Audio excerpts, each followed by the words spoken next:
Okay, so we've got x here in terms of t and y in terms of t. Now we need to differentiate this, but remember, when we have fractions here, we've got to deal with this. The effective way to deal with this before we differentiate is to take that t up as a negative power, yeah? So take it up t to the minus 1, and the same with this one here, take that up there.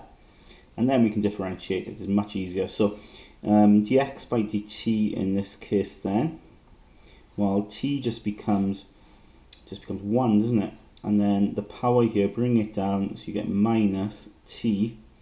You bring that minus 1 down, but then you've got to take away 1 from that, so you get minus 2. Okay. And dy dt here, we get, well, t just becomes 1.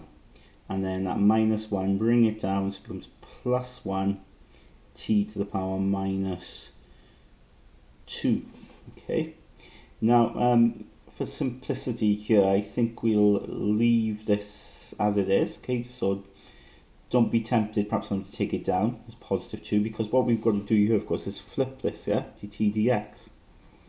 So if I flip this, I just end up with a fraction with 1 on top and 1 minus t to the minus 2 on the bottom.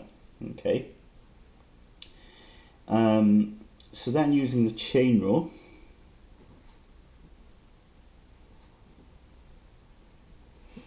okay, we've got dy dx is, well, dy on top times dy over dt times then dx on bottom, so dt by dx. So there's your chain there.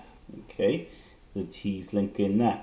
So we know what dy by dt is. It's this 1 plus t to the minus 2, and we know dt dx is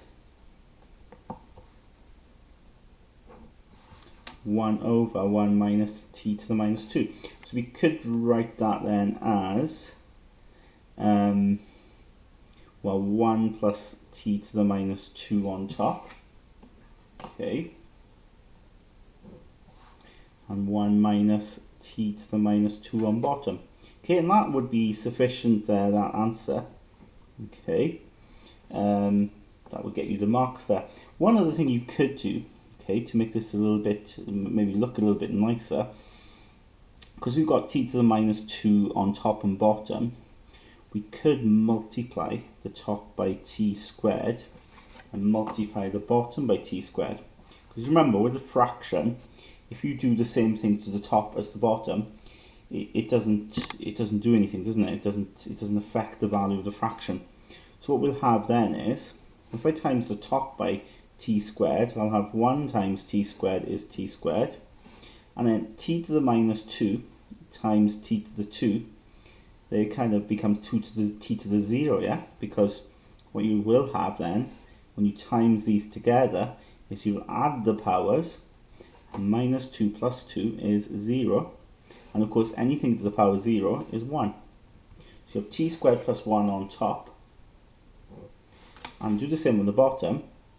1 times t squared is t squared, and in the same situation there, t to the minus 2 times t to the 2, exactly as we had here, would be t to the 0, which is just 1. Okay, you don't have to do that, okay, that's a suitable answer there, but you never know, in the exam they might say, show that dy dx is equal to this. So you get to that stage and you think, well, it's not quite what I want, but you can just do a little bit of algebra then, appreciating that you're allowed to do this because you times in the top and bottom by the same, and you end up with our solution here.